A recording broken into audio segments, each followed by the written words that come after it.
여러분 안녕하십니까? 새 정부의 첫 부동산 종합대책이 내일 발표됩니다.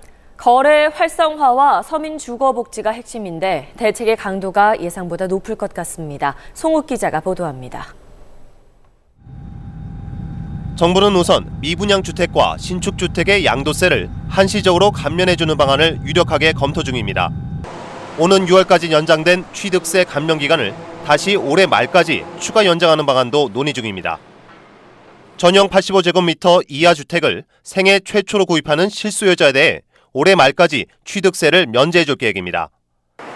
연소득 5천만 원 이하의 신혼부부에게 연 3%의 금리로 1억 원 전세자금을 빌려주기로 했습니다. 서민층을 대상으로 전세금 인상분을 저리 대출해주고 주거복지 지원을 받지 못하는 저소득 임차 가구를 위해서는 주택 바우처를 제공하기로 했습니다. 주택 지분을 공공기관에 매각하고 해당 지분에 대한 임대료를 내면서 계속 거주할 수 있도록 하는 하우스 푸어 대책 등도 확정됩니다.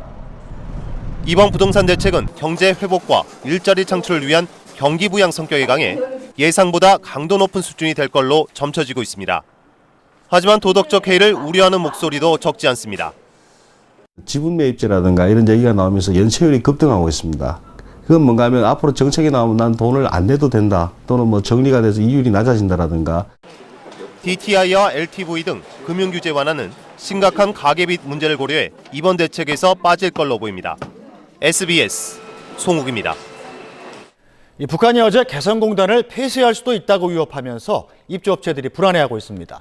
북한이 폐쇄라는 말을 공식적으로 쓴 게 처음이어서 더 그렇습니다. 김웅수 기자입니다. 공업지구를 가차없이 차단 폐쇄해버리게 될 것이다. 북한이 어제 발표한 개성공단 관리국 대변인 담화입니다. 그동안 북한은 남북 관계의 긴장을 고조시키기 위해 때때로 개성공단을 겨냥한 위협성 발언을 내놓곤 했지만 폐쇄 가능성을 공식 언급한 것은 공단 가동 9년 만에 처음입니다. 북한은 벌어들이는 달러가 아쉬워 폐쇄는 어려울 것이라는 관측에도 발끈했습니다. 외화 수입 원천이기 때문에 여기에 선을 대지 못한다느니 북의 두 얼굴이니 하는 헛나발을 불어대며 우리의 존엄까지 심히 모독해 나서고 있다.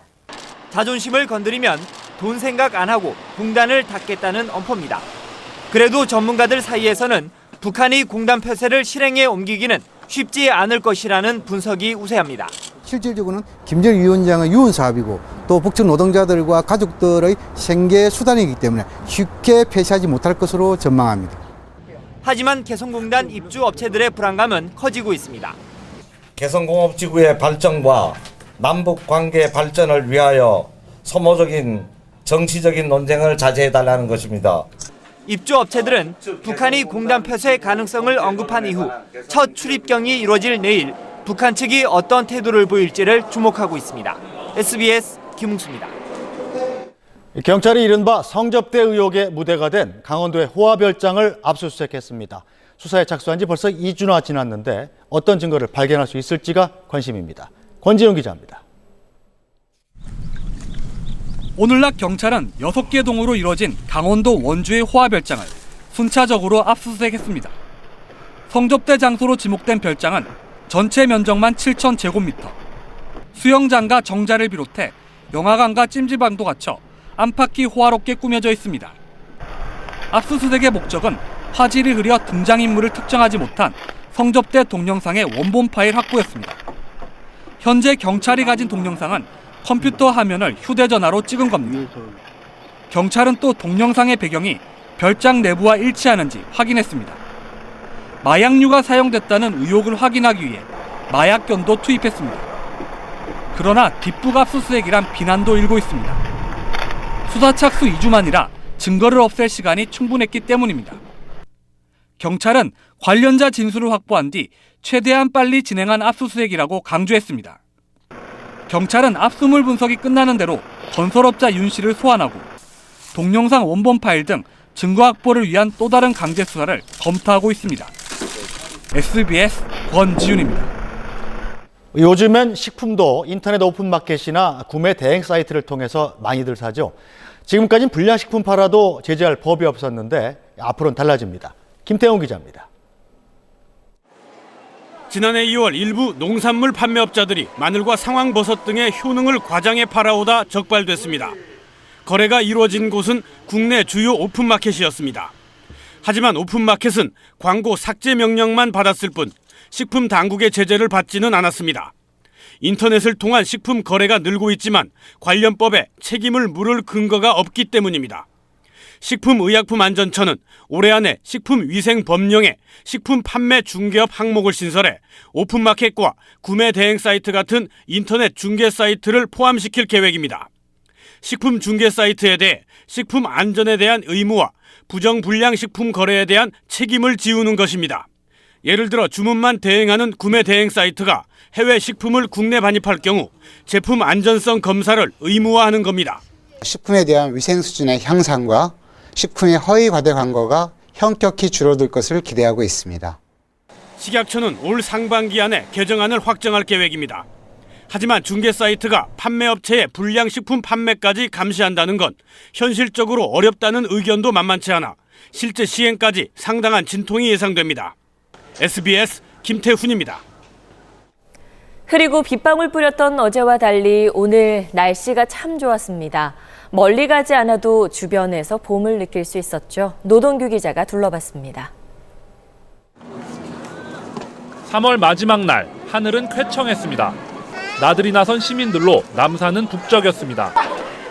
노랗게 핀 개나리꽃과 가벼워진 옷차림이 성큼 온 봄을 실감케 합니다. 전통무의 시범단이 단칼에 집단과 대나무를 베자 절로 박수가 터집니다. 꽃이랑 하늘 이런 거 되게 많으니까 자연 풍경도 포함해가지고 멋지게 시판을 그린 다음에 서로 나눠보는 시간 가졌어요. 동심으로 돌아가 크레파스 쥐고 시 쓰고 그림 그리는 청년들. 따스한 봄볕 아래 마주 앉아 저마다의 봄을 표현합니다. 날씨도 일단 너무 좋고요. 오랜만에 여러 사람들과 어울려서 이렇게 여유 있게 시간 지내서 너무 좋은 것 같아요. 매장에 내걸린 화사한 봄옷은 봄처녀의 손길을 유혹합니다. 낮엔 좀 따뜻해서 얇은 옷이 필요할 것 같아가지고 봄옷 장만하러 나왔어요. 따뜻해지면은 나들이 가야죠. 이제 봄이 얼른 와야죠. 꽃시장은 봄을 반기는 사람으로 붐볐습니다. 부모를 따라온 아이들은 꽃 구경에 시간 가는 줄 모릅니다. 장미 하나 오고 요 카랑코에 하나 오고 샀어요. 네, 애기들 참 좋아하네요. 오늘 서울 최고 기온은 어제보다 3도 오른 13.2도를 기록했습니다. 기상청은 이번 주도 일교차가 10도 이상 나고 모레와 글피 사이엔 날씨가 다시 쌀쌀해질 것으로 예보했습니다. SBS 노동규입니다. 봄꽃의 여왕이라는 벚꽃이 한창입니다. 전국 최대 벚꽃 축제 진해 군항제는 내일부터고 지금 전야제가 열리고 있습니다. SBS 중계차 연결합니다. 이혜미 기자. 네, 창원시 진해구입니다. 네, 밤에 보니 벚꽃이 더 화려하군요. 네, 그렇습니다. 탐스러운 벚꽃이 도심 전체를 분홍빛으로 물들이고 있습니다. 바람을 타고 꽃잎이 흔들리면서 장관을 연출하고 있습니다. 밤이 되면 더욱 아름다운 자태를 자랑하는 벚꽃을 보러 나온 상춘객들로 이곳은 인산인해를 이루고 있습니다. 조금 전부터 군항제 축제의 시작을 알리는 전야제가 열리고 있는데요. 내일부터 열흘 동안 열리는 이번 군항제에선 35만 그루의 왕벚나무가 만들어내는 벚꽃의 향연이 펼쳐집니다. 직장 다니다가 모처럼 시간 내서 손주 데리고 놀러 왔어요. 벚꽃이 그냥 만개돼가지고 바람에 그냥 날리니까 너무 좋더라고요. 특히 올해는 포근한 날씨가 일찍 시작돼 개화율이 99%를 기록하고 있습니다. 축제 기간 벚꽃 터널이 만들어지는 여좌천 일대에서는 화려한 레이저 쇼가 밤하늘을 수놓게 됩니다. 군항제 사상 처음으로 벚꽃 관광 순환 열차도 운행됩니다. 군항제를 보러 오실 경우 서울을 비롯해 각지에서 출발하는 임시 관광 열차를 편리하게 이용하실 수 있습니다. 어제 오늘 이틀 동안 55만 명의 관광객이 이곳을 방문했고 축제 기간 열흘 동안 총 300만 명의 상춘객이 찾을 것으로 예상되고 있습니다. 지금까지 창원시 진해구에서 SBS 이혜미입니다. 절도 혐의로 조사받다 수갑을 찬 채 달아났던 10대 피의자가 하루 만에 다시 붙잡혔습니다. 수갑을 찬 채 경찰서 정문으로 나갔지만 제지받지 않았습니다. 박원경 기자입니다. 어제 오후 4시쯤 서울 마포경찰서에서 수갑을 찬 채 절도 혐의로 조사를 받던 17살 이모군이 사라졌습니다. 담당 형사가 화장실에 가느라 자리를 비운 사이였습니다. 본관 건물 4층에서 조사를 받던 이군은 건물을 빠져나와 상시 근무자가 있는 정문을 통해 달아났지만 이 과정에서 이군을 제지하는 사람은 아무도 없었습니다. 청소년이고 그다음에 지체장애고 하니까 그렇게 도망갈 거라는 생각은 못했죠. 또 여기 4층이고 하니까. 당시 사무실에는 형사 한 명이 더 있었지만 도주 사실을 눈치채지 못했습니다. 경찰은 500여 명을 투입해 도주 24시간 만인 오늘 오후 4시쯤에야 서울 고속버스터미널에서 이군을 붙잡았습니다. 이군은 차고 있던 수갑을 양손 모두 푼 상태였습니다. 그렇게 채웠었는데 검거할 때는 어떻든 간에 그 수갑이 안 채워진 상태고 주머니에 있는 걸로 저희들이 확인을 했습니다. 경찰은 이군이 수갑을 푼 건지 손목을 빼낸 건지 조사하고 있습니다. 경찰은 또 담당 형사 등 2명이 도주 1시간 뒤에야 보고한 사실을 확인하고 감찰에 착수했습니다. SBS 박원경입니다. 몸에 좋다고만 하면 정말 못 먹을 게 없을까요? 중국산 인유 캡슐에 이어 이번엔 중국산 개고기 캡슐과 두꺼비 고형분까지 세관에 적발됐습니다. 노유진 기자가 보도합니다. 세관 검색대에 캡슐이 가득 쌓여 있습니다. 캡슐약으로 위장한 중국산 불법 건강보조식품입니다. 세관 분석 결과 죽은 태아로 만든 인유 캡슐과 개의 사체로 만든 개고기 캡슐로 드러났습니다. 환각 성분이 포함된 두꺼비 진액 덩어리까지 등장했습니다. 세관의 단속을 피하기 위해 이렇게 캡슐 형태로 만든 불법 건강보조식품을 들여오고 있습니다. 주로 중국 여행객 짐 속에 숨겨져 들어옵니다. 세관의 단속 현장. 쌀이 담긴 봉투 안에서 하얀 약봉지가 나옵니다. 풀어보니 정체를 알 수 없는 가루가 잔뜩 들어 있습니다. 근데 왜 쌀가루 속여뒀대? 몸에 좋단 말만 믿고 사오는 불법 건강보조식품인데 의사는 위험 천만이라고 경고합니다. 한 캡슐에서만 유해 세균이 100억 마리가 넘게 검출이 되었다고 합니다. 또한 치명적인 비형 간염 바이러스까지 검출이 되었다고 하고요. 세관은 외국에서 건강보조식품을 살 경우 성분 표시를 꼼꼼히 확인하고 알 수 없는 성분이 든 제품은 아예 사지 않는 게 현명하다고 강조합니다. SBS 노유진입니다.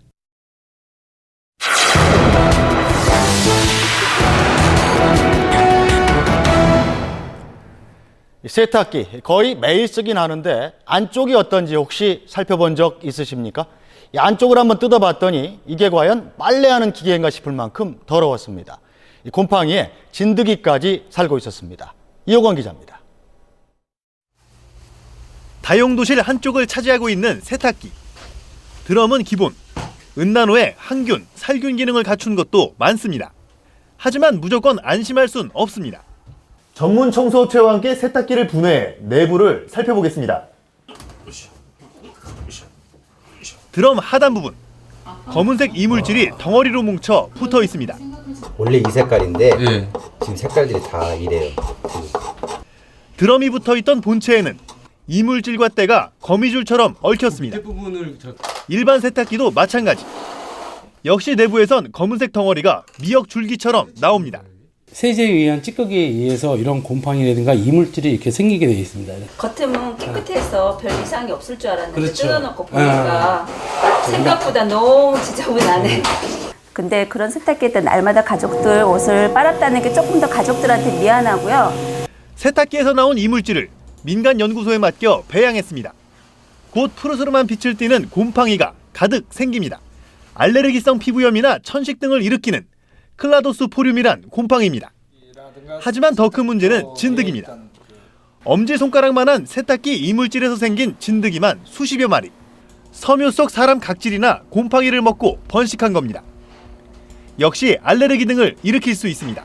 얘들이 또 세탁기 내에서 진드기 알을 낳아서 그 알들이 또 세탁물에 묻어서 다른 쪽에서 이제 이불이라든가 침대라든가 이런 데서 성장할 수 있죠. 곰팡이나 진드기를 막으려면 세탁 뒤에 세탁기 문을 열어 건조시키고 주기적으로 내부를 청소해야 합니다. SBS 이호건입니다. 속이 쓰리거나 타는 듯한 증상, 역류성 식도염이 요즘 크게 늘었습니다. 스트레스, 또 잘못된 식습관이 큰 원인입니다. 이민주 기자입니다. 야근이 잦은 이 40대 회사원은 최근 잠을 못 이룰 정도로 속이 아픈 증상이 반복돼 병원을 찾았습니다. 가슴이 타는 듯한 느낌에 찌든 막 쥐어짜는 듯한 느낌이 있었습니다. 목에도 막 이물감이 있고 생활하기가 막 불편하고 좀 자극적이거나 이런 거 먹으면 또 더 아파지고 그러니까요. 진단 결과는 역류성 식도염. 위와 식도 사이 경계 부위의 조절 기능이 약해지면서 위의 내용물이나 위산이 식도로 역류하는 겁니다. 최근 들어서 젊은 층에서 비만이 현저히 늘고 있고 불규칙한 식사, 또한 스트레스 증가, 과도한 음주, 흡연 등이 원인입니다. 지난 2008년 199만 명이던 역류성 식도염 환자는 지난해 336만 명으로 4년 새 69%나 급증했습니다. 직장 내 스트레스가 상대적으로 큰 40, 50대 중년층 비중이 절반 가까이 됩니다. 예방하려면 과음과 과식, 흡연을 피하고 가급적 스트레스를 받지 말아야 합니다. 특히 먹고 바로 눕거나 잠들기 직전 야식 먹는 건 금물입니다. 약물 치료로 대부분 호전되지만 1년 내 재발하는 경우가 최고 80%나 되는 만큼 평소 생활 습관 개선이 중요합니다. SBS 이민주입니다. 전세 직구할 때 집주인이 대출 얼마나 받았는지는 반드시 확인하죠. 그런데 등기부 등본에도 안 나오는 집주인의 체납세금 때문에 보증금 떼이는 세입자가 요즘 속출하고 있습니다. 권영인 기자입니다. 이건 뭐 싸울 수가 없이 만들어놨어요, 법이. 그냥 뺏기고 말아요. 아무 소리도 못 뺏게. 분을 사귀지 못하는 이 60대 남성은 전세 보증금을 모두 날렸습니다. 집주인의 체납 세금 때문입니다. 재작년 2억 6천만 원을 주고 분당의 한 아파트를 전세로 계약했는데 2달 만에 집이 경매로 넘어갔습니다. 집주인의 밀린 세금이 집값보다 더 많아 전세 보증금은 한 푼도 못 받았습니다. 확정일자도 소용없었습니다. 집주인의 체납세액이 아무리 오래 쌓여도 그런 사실은 집이 국세청에 압류당한 뒤에나 등기부 등본에 나타나기 때문입니다. 그 등기부상 아무 이상 없으니까 전세 다 들어간다고요. 돈 지불하는 순간 그대로 그냥 국가로 들어가는 거야, 이건. 집이 경매로 넘어가게 되면 확정일자 이전에 발생한 체납 세금부터 떼어가고 전세 보증금은 그 다음입니다. 집값이 하락한 요즘은 이른바 깡통 전세가 속출해 더욱 문제가 됩니다. 세입자 같은 경우에는 정확히 뭐 지방세나 국세를 다 완납하셨냐고 물어볼 수도 없는 상황이잖아요, 솔직히요. 그거를 또 요구할 수도 없는 거고 좀 껄끄럽잖아요. 세금은 전세 보증금보다 법률상 우선 변제권이 보장되어 있기 때문에 서민들이 전세 보증금을 반환받지 못하는 사태가 속출하고 있습니다. 중개인이 집주인의 세금 체납 여부를 확인할 수 있는 법안이 지난주 뒤늦게 국회에 발의됐지만 소급 적용 조항이 없어 이미 피해를 본 세입자들이 구제받기는 어려워 보입니다. SBS 권영인입니다. 알뜰 운전 방법 중에 신호대기 시 변속기를 중립에 놓는 것 많이들 알고 계시죠? 돈으로 환산하면 한 달에 2만 원가량을 아끼는 겁니다. 장선희 기자의 보도입니다. 교차로 신호대기에 걸린 차량들. 운전자들은 차량 변속기 위치를 어디에 놓을까? 짧은 거리에 건방 신호가 터질 때는 그냥 잠깐 기다렸다가 그냥 중립 잘 안 하고 귀찮으니까. 중형차를 타고 신호대기 상황에서 1분 동안 변속기 위치에 따른 연비를 측정해봤습니다. 기어를 중립으로 놨을 때는 1분에 15cc, 드라이브 모드로 놨을 때는 19.8cc가 소모됐습니다. 서울 시내 운전자의 하루 평균 신호대기 횟수는 63회. 한 달에 아낄 수 있는 기름값이 18,000원에 달합니다. 신호대기 시에는 D드라이브에 놓고 대기하시는 것보다 N드라이브에 놓는 것이 연료를 약 30%나 절감시킬 수 있습니다. 타이어 공기압에 따라 연비도 달라집니다.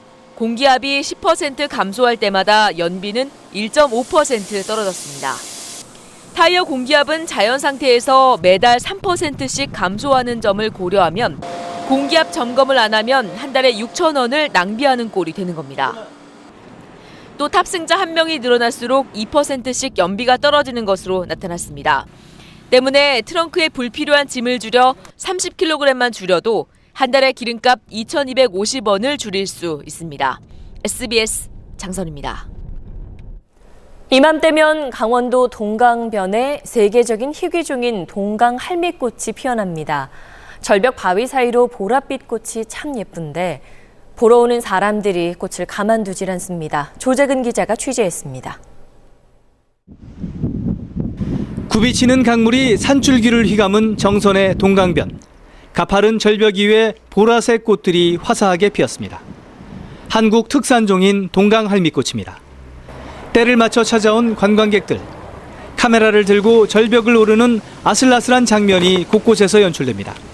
관광객들이 사진을 찍기 위해 오르내리면서 바위는 이렇게 닳아버려 색이 바뀌었습니다. 문제는 관광객들이 꽃을 그냥 두지 않고 훼손하는 데 있습니다. 절벽 높은 곳의 꽃은 지난해 묵은 잎이 남아있지만 사람 손이 닿는 곳의 꽃들은 묵은 잎이 죄다 뜯겨나갔습니다. 깨끗한 꽃 사진을 찍으려고 관광객들이 뜯어낸 겁니다. 식물에는 치명적일 수 있습니다. 요 뿌리에서 저 필요로 한 수분을 공급해주고 또 요 마른 잎이 부패하면서 그 발생되는 영양소를 이 뿌리로 전달을 해서 바위 틈에는 꽃을 캐간 흔적까지 즐비합니다. 자색, 보라색보다 더 희귀한 흰색 할미꽃은 이제 사진으로밖에 남지 않았습니다. 한 포기 한 포기 없이다 보니까 저희 이제 한 포기가 남았는데 그 한 포기도 지난해 윗부분만 잘라갖고 지금 없는 상태죠. 해서 완전 훼손되고 지금 흰색 할미꽃은 없는 상태가. 안내문을 세우고 계도 활동까지 벌이고 있지만 동강 할미꽃은 해마다 눈에 띄게 줄고 있습니다. SBS 조재근입니다. 일본 우익단체들의 돈 없은 반한 시위를 규제해달라는 청원이 제기됐습니다. 이런 가운데 도쿄 한인타운에서 또 한 번 반한 시위가 열렸는데 이번엔 이에 맞서는 친한 시위대도 부쩍 늘어난 모습입니다. 도쿄에서 김승필 특파원의 보도입니다. 일본 우익들이 반한 시위를 벌이기 위해 속속 집결하자 이에 맞서 인종차별적인 시위에 반대하는 시민단체 의원들도 활동을 시작합니다. 친하게 지내요. 나가요. 심어서. 일본 우익들이 시위를 시작하자 친한 시위대도 적극적으로 대응에 나섰습니다. 확성기를 동원해 서로 말싸움을 벌이는 가운데 곳곳에서 충돌 일보 직전의 상황이 연출됩니다. 양측 간의 충돌을 막기 위해 경찰이 삼엄하게 경계를 펴고 있는 가운데 양측 간에 격한 말이 오가고 있습니다. 일본 우익 시위대는 약 300여 명, 이번엔 친한 시위대도 200명 정도로 부쩍 늘어났습니다. 최근 인종차별적인 반한 시위를 규제해달라는 청원이 이어지며 여론이 움직이기 시작하자 친한 시위대에 힘이 실리고 반한 시위대는 위축되는 분위기입니다. デモの人数が減ってきているということと、で一時期エスカレートしてた殺せとかひどい言葉っていうのは今日ほとんどなかったですよね。 시민단체 의원들은 한인타운에서 시위가 금지될 때까지 활동을 계속할 예정인데 한국 정부의 대응이 너무 소극적이라는 비판도 나오고 있습니다. 모르는 일본 사람들도 나와서 이렇게 시위에 반대하는 활동들을 해주는 게 너무 고마운데 한국 정부에서는 아무것도 하는 게 없는 것 같아서 그게 좀 아쉬워요. 이제 우리 정부도 어떤 식으로든 나설 때가 됐다는 게 이곳 한인타운에서 나오고 있는 목소리입니다. 도쿄에서 SBS 김승필입니다. 요즘 어르신들 건강이 젊었을 때 못지 않으시죠? 그만큼 앞으로 여생이 더 길다는 뜻도 됩니다. 인생 이모작에 성공한 분들은 무엇보다 과거를 버리고 지금 당장 새로운 일을 시작하라고 충고합니다. 신노년층 연속보도 세 번째 순서 권혜리 기자입니다. 6제곱미터 남짓한 작은 공간. 커피를 만드는 손길이 분주합니다. 40년 전업주부 현영순 씨는 2년 전 바리스타 자격증을 취득했습니다. 일주일에 2번씩 한 노인복지센터 커피 가게에서 일하기 시작했습니다. 자격증이나 이런 거 잘 따보신 적 있으세요? 운전 면허증밖에 안 따봤어요. 젊어선 남편과 아이들을 위해 살았다면 이젠 스스로를 위해 살고 싶다는 생각에 시작한 일입니다. 또래들이 내가 여기 일을 하면은 이거를 숨을 보더라고요. 봉사는 봉사고 내가 내 건강을 위해서 내 자신을 위해서 하는 거예요, 진짜. 내가 좀 더 깨치고 내가 더 처지지 않기 위해서. 박영순 씨는 50대 중반에 자의반, 타의반, 명예퇴직을 선택했습니다. 1년을 투자해 각종 육아 관련 자격증을 취득하고 육아 도우미 연결 사업을 시작했습니다. 10년 만에 연매출 10억 원 규모로 키웠으니 대성공입니다. 이런 나이가 먹을수록 필수다. 난 그렇게 생각해요. 봉사라도 꼭 하셔라. 꼭 봉사라도 하셔서 사람하고의 관계를 유지하면서 사셔라. 성공 사례자들의 공통된 조언은 젊었을 때 내가 어떤 사람이었고 무슨 일을 했는지를 버리고 새로 도전하란 겁니다. 노동과 생산이 가능하다는 만 15세부터 64세까지 이른바 생산 가능 인구가 우리 사회에서 차지하는 비중이 바로 올해부터 감소하기 시작합니다. 이처럼 활기찬 신노년층이 더 적극적으로 사회에 나설 수 있는 장을 마련하는 게 우리 고령화 사회의 대안이라는 목소리가 높아지고 있습니다. SBS 권혜리입니다. 어제 당정청 회의에서 새누리당 지도부가 새 정부에 대해서 쓴소리를 쏟아냈다는 소식 전해드렸었죠. 이건 말고도 비현실적인 공약을 솔직히 고백하고 수정하자는 요구도 많았다고 합니다. 이병희 기자입니다. 어제 당정청 회의는 부실한 인사 검증에 대한 질타에 비현실적인 공약을 수정해야 한다는 지적까지 나오면서 분위기가 싸늘했다고 참석자들은 전했습니다. 유승민 의원은 새 정부가 성공하려면 한자도 못 고친다는 고집을 버려야 한다면서 창조경제와 한반도 신뢰 프로세스, 복지공약 이행 재원 등과 관련해서도 고칠 게 있으면 고치라고 요구했습니다. 심재철 최고위원은 세금을 더 걷지 않고 5년 동안 134조 원을 투입한다는 복지 공약에 대해 가능하지 않다고 솔직하게 얘기해야 한다고 말한 것으로 전해졌습니다. 공약을 너무 매이면 곤란한 거 아닌가, 좀 조정이 필요한 건 아닌가, 특히 복지 공약 이런 거. 현실적인 세수 증대 방안을 찾아야 한다는 주장도 제기됐습니다. 정세는 안 한다 하지만 어쨌든 이 뭐 비과세 하는 데라든지 이런 데 자꾸 이렇게 세금이 부과가 되면은 또 국민들 고통이 커지지 않겠습니까? 그 금융 산업을 좀 더 활성화시켜서. 청와대 고위 관계자는 공약 수정 요구에 대해 공약을 지킨다는 대통령의 생각이 워낙 강해 쉽지 않을 것이라면서 부정적인 입장을 밝혔습니다. SBS 이병희입니다. 박근혜 대통령이 미국과 중국, 일본, 러시아 이렇게 4대 강국의 대사를 내정했습니다. 중국과 일본 대사엔 최측근 인사가 기용됐습니다. 이승재 기자입니다. 박근혜 대통령은 주미 대사에 안호영 전 외교통상부 1차관을 내정했습니다. 주 EU 대사를 지낸 직업 외교관 출신으로 외교부 안에서 통상 전문가로 꼽힙니다. 정치와 군사 분야에서 한미 동맹 관계가 탄탄한 만큼 한미 FTA의 성공적 이행 등 경제에 무게를 둔 인선으로 풀이됩니다. 주중 대사에는 권영세 전 새누리당 의원을 발탁했습니다. 박 대통령이 새누리당 비대위원장을 맡았을 때 사무총장으로 호흡을 맞췄고 지난 대선에선 캠프 상황실장을 맡은 측근 인사입니다. 주일 대사에는 이병기 여의도 연구소 고문을 기용했습니다. 안기부 2차장을 역임한 이 내정자는 오랫동안 박 대통령에게 외교 관련 조언을 해온 자문그룹 인사 가운데 한 명입니다. 주중 대사와 주일 대사는 두 나라와의 관계 강화를 위해 최측근 인사를 배치한 것으로 보입니다.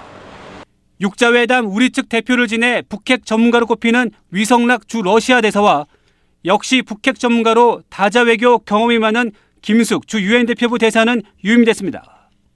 나머지 대사 인선은 다음 달 중순쯤 순차적으로 발표할 가능성이 높다고 청와대 고위 관계자는 말했습니다. SBS 이승재입니다.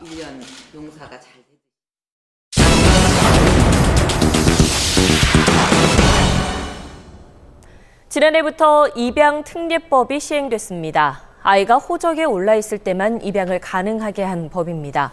그런데 법 시행 이후 입양 수는 줄었고 딱 그 수치만큼 버려진 아이가 늘었습니다. 우연이 아니죠. 김종원 기자의 생생 리포트입니다. 가파른 언덕 위의 작은 교회. 한 여성이 다가옵니다. 교회벽에 설치된 베이비박스 문을 열고 뭔가를 집어넣고는 발길을 돌립니다. 갓 태어난 아기입니다. 베이비박스가 열리는 순간 교회 안엔 벨이 울리고 비상이 걸립니다. 아니 그 어떻게 꼭 에이 참 잘생기고 됐다. 우와.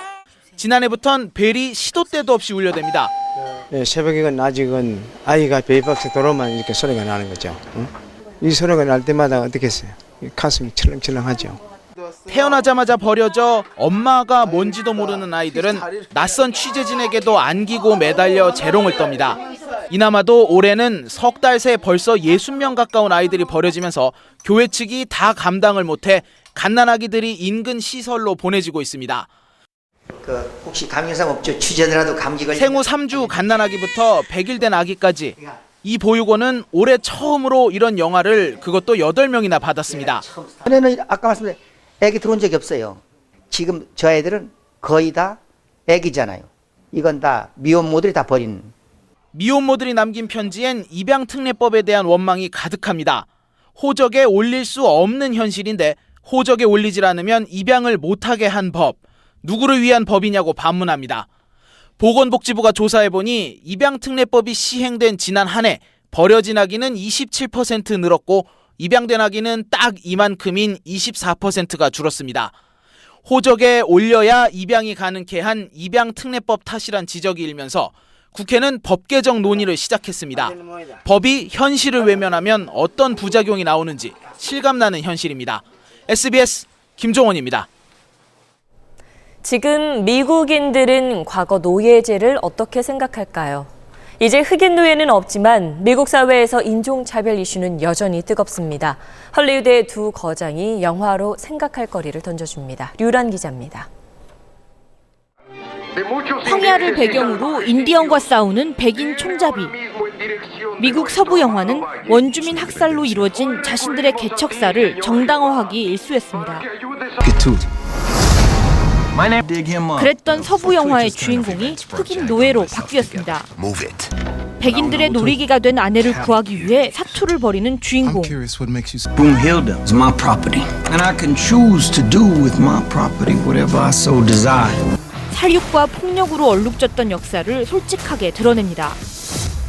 It's a pretty ugly thing in our history, but the residue of that time period is still there in our country and needs to be, we need to look back.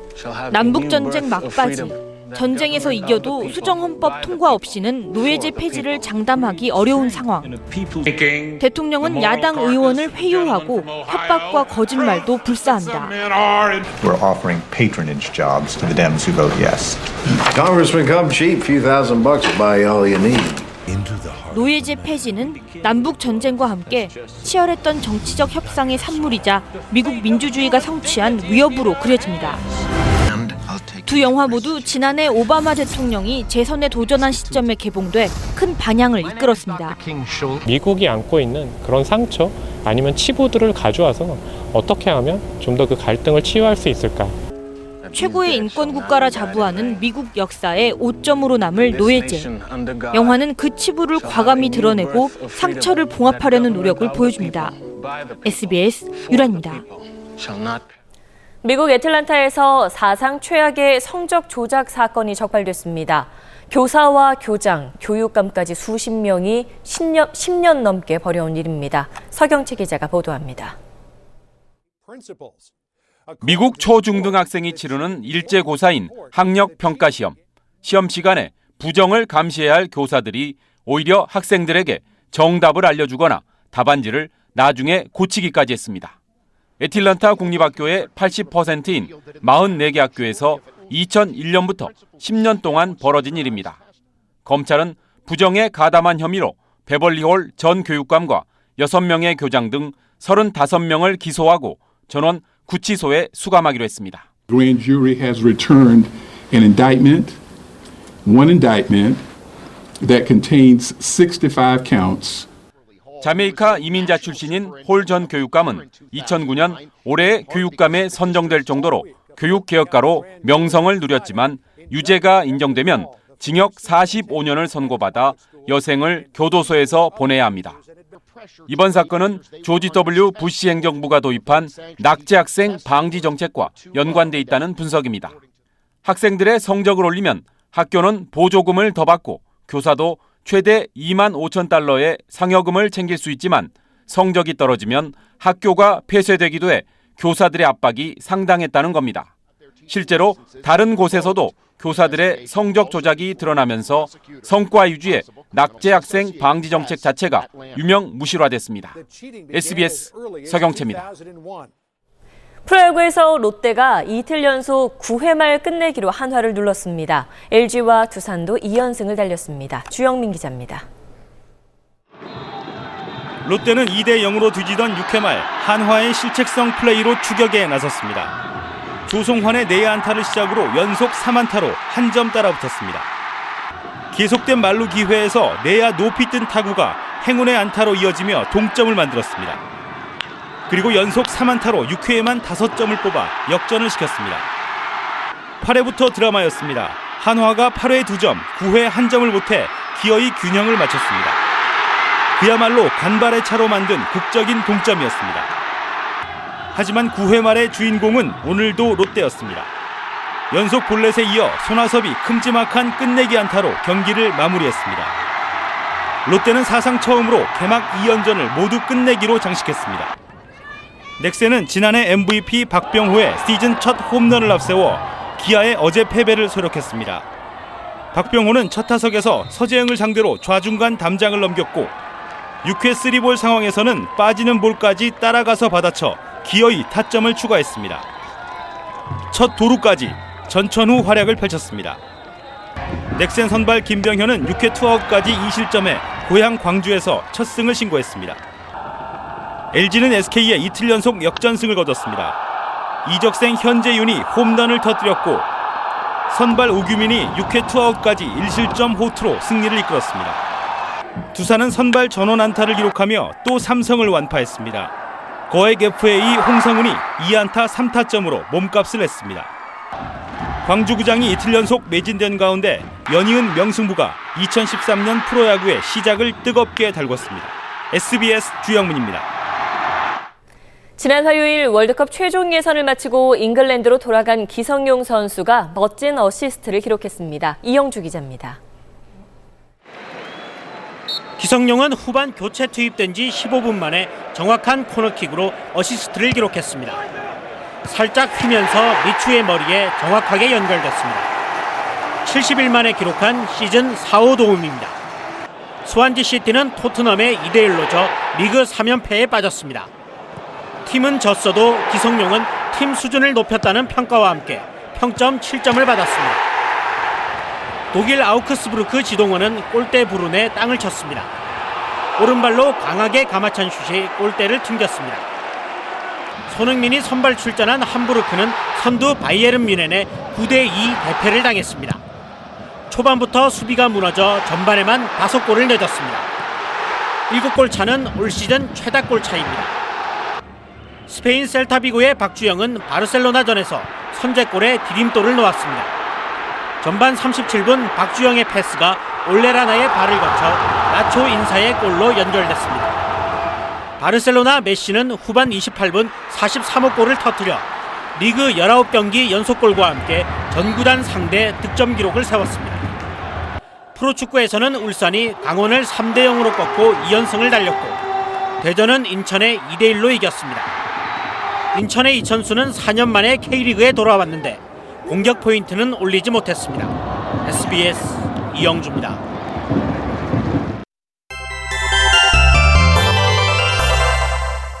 서울의 시작과 함께 봄 기운이 더해가겠습니다. 내일은 오늘보다 기온이 더 올라서 따뜻하겠는데요. 서울의 낮 기온 15도, 대구는 19도까지 오르겠습니다. 또 대기가 몹시 건조한 상태여서 비다운 비 소식 기다리시는 분들 많으실 텐데요. 모레 아침부터 오후 사이 전국적인 봄비 소식이 있습니다. 지난밤 내린 비보다도 강수량이 많을 가능성이 있어서 해갈에 도움이 될 것으로 예상이 됩니다. 이번 주는 후반으로 갈수록 출근길 쌀쌀함도 누그러질 텐데요. 수요일은 반짝 쌀쌀하겠지만 금요일 서울의 아침 기온 8도 선까지 오르겠습니다. 내일은 전국에 가끔 구름만 끼겠습니다. 아침 기온 서울 3도로 오늘보다 조금 높겠고요. 낮 기온도 오늘보다 더 올라서 전국이 15도 안팎을 보이겠습니다. 당분간 포근한 날씨가 계속되겠고 토요일은 전국에 또 비 소식이 있습니다. 날씨였습니다.